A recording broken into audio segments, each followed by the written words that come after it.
Hello guys, Maynard po ng Pinoy Tasty Vlogs at welcome back na naman po sa ating panibagong episode for today. And for today's video ay samahan niyo akong gumawa ng Kani salad.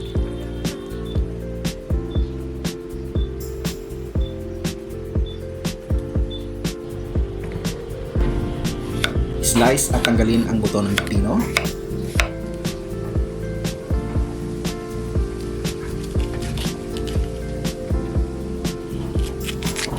Slice ito sa maninipis na strips.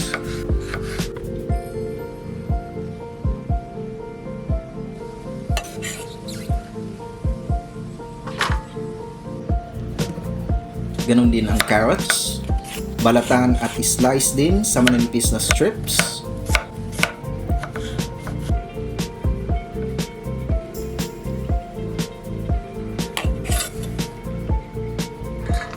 Haluin ang na-slice ng pipino, carrot, at 420 grams na corn in can. Para naman sa dressing ay gagamit tayo dito ng 200 grams na mayonnaise,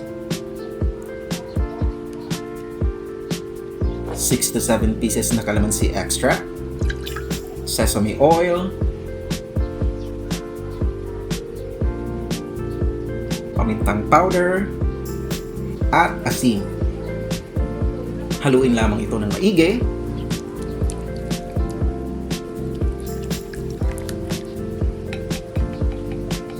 At ilagay na ito sa ating mga nahiwang sangkap.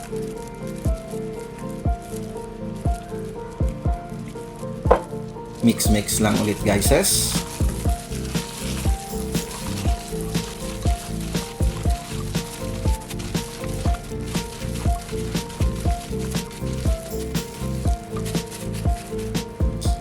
At viola, ready to papak na ang ating Kani salad.